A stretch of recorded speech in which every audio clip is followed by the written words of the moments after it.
What's going on YouTube? Anyone who's watching this. I'm gonna try not to ramble. I did have a question that was asked to me on my Discord about when do you buy the supercar? And when you start making all this like crazy money, you know, in dividends or options or whatever, you start going like, I could do this and pay for the car. I get it, makes sense. And please don't mind my attire. I just installed my ACs and I'm waiting for it. This room is currently 89 degrees and I'm in my workout outfit. Not that I am exercising, but it's hot in here. But the question was, when do you buy the supercar? And I'm gonna show you. All right, let's go to our trusty markers. That's how much F I give today. We'll go with green. It's very like elitist, and if you're gonna be buying a supercar, you're gonna have to be an elitist. You're gonna have an ego. Okay. And we're gonna use the 911 as an example because I like 911s because they are practical. Practical meaning you can drive them in New England during the wintertime because they're four-wheel drive, they're all-wheel drive, and they're fast. You don't have to do anything to them. They might not be a head turner, but you're also not going to lose money. You're not going to lose your shirt on them. It's not like a Corvette, where like you quite literally can't drive it if it's under 40 degrees because you'll just slide around. Okay. Don't mind my shitty drawing. So you're going to have your W-2 income, and this is going to be like the people. You're gonna have 6 dude bros.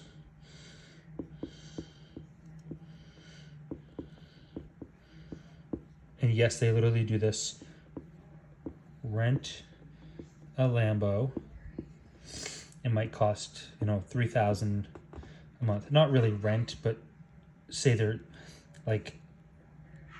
they'll all pitch in, and then they'll like John might get it on Monday and like every Monday of the month, right? And then the other dude bros might get it out on every Tuesday of the month, and they'll all pitch in to come up with this because they get all their money from this.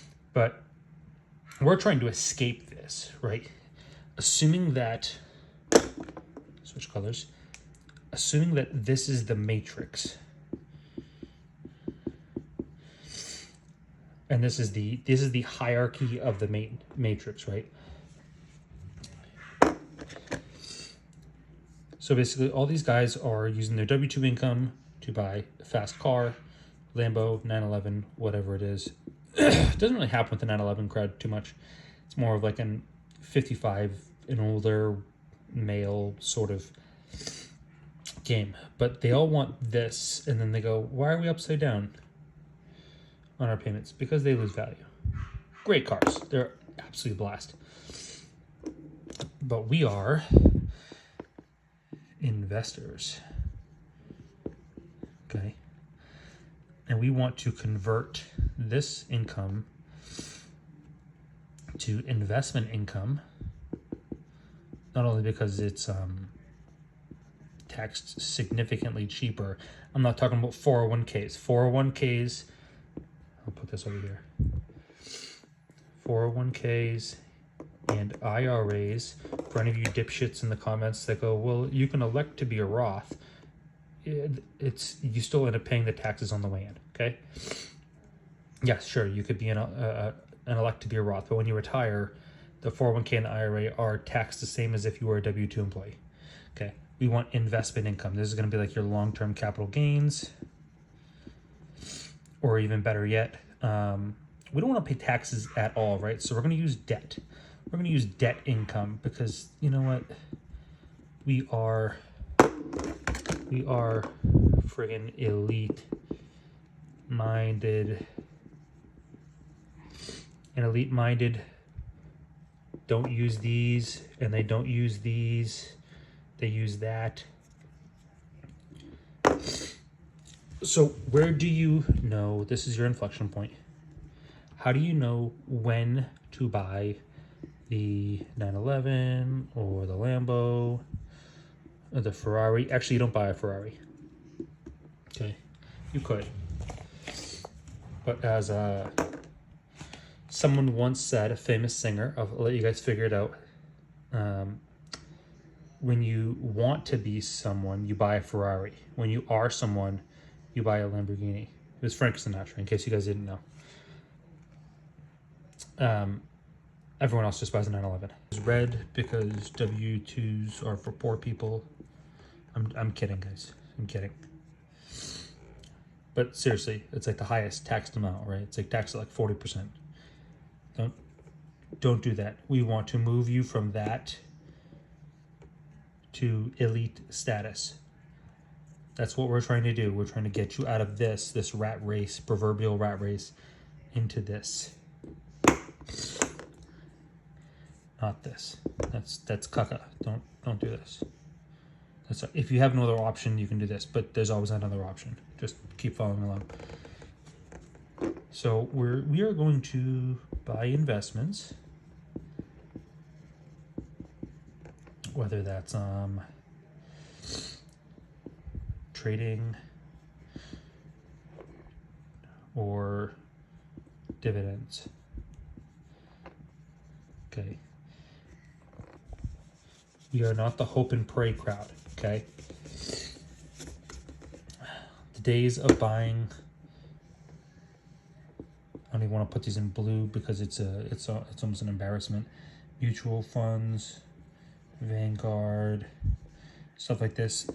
These days are over. Okay. The hoping and praying is over. Let me tell you guys something. A little quick story. I actually just sold it. I had VTI. This is how I started my investment journey outside of crypto and precious metals and stuff. But this is how I started my stocking journey back in 2021, 2022 when we had that big meltdown. This lost so much money. It took 18 months to recover. Okay. My dividend portfolio with Curve and Roundhill and Omaha and all these people, T-Spy, all these guys, my dividend portfolio after this last recovery took like 3 months to recover. Okay. You have to hope and pray that these recovers, because they don't really pay, they do pay dividends, but they're like, it's like 0.5. It's laughable. It's not even a dividend. It's like when someone hands you a napkin because you happened to spill 10 minutes ago and they're like, oh, by the way, you have gum on the bottom of your shoe. It's like, that doesn't help. Okay. We're looking for cash flow. Okay. We don't buy anything unless it's paying premiums or dividends. And if you marry the two together, even better. Okay. So we convert this to this. This grows. Okay. Black will be W2 contributions. So say it's, I don't know, $600 a month, whatever it is.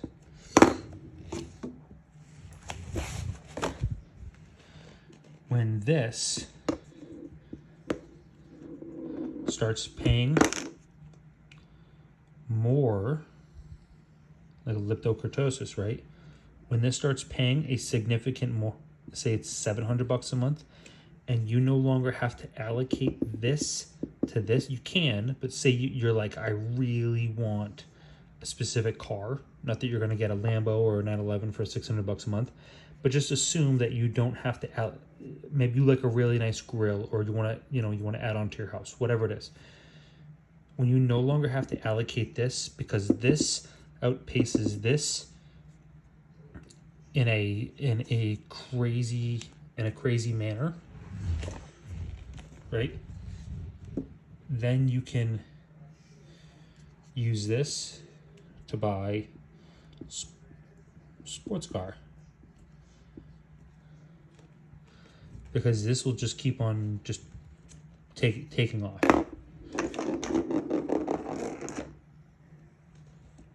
That's your inflection point. Now, what happens with this? This whole thing drops off, right? This is called a parabola. This drops off because sports cars, they lose money. This is what old money people don't buy this crap. This is why, like, where I live, no one drives a Ferrari or a Lamborghini, okay? They might drive a super old Porsche because it's like a collector's item, or like an old muscle car. Those are like the exception. Those are the rules. Most of them seriously drive like Toyotas. I actually just met with a fund manager, and I was giving his wife a hard time because she traded in a Mercedes that was like 20 years old, and she bought a new Toyota, which I thought was hilarious. So that's it. So the W-2, right? We're going to move W-2 income to investment income. Investment income will eventually surpass, it'll just keep going, your contributions. Once that happens and you no longer need to contribute from your W-2 to your investment because your investments are growing perpendicular, they're just taking off, okay? This is the elite mindset. Then you can just go like, oh, I'll just take my W-2 income and I'm gonna move it over to the sports car W-2 income, and this is where this goes in, right? Because it's no longer producing cash flow, your W-2 income. It's losing money, right? Because sports cars are a liability. They are fun, but they are a liability unless you are like a social media influencer or whatever, or like you're an athlete or some way of trying to get advertising. Then sure, it might not be a liability, or maybe you want a yacht, whatever it is. But that's all it is. Does it make sense? That's when you buy a sports car. When your assets outpace any sort of contributions you could do from your job, whatever you're doing on the side. I don't care if you have to milk donkeys, whatever it is. Over here, just buy assets, okay? They will eventually grow and outpace your income significantly enough to where you can escape the proverbial matrix.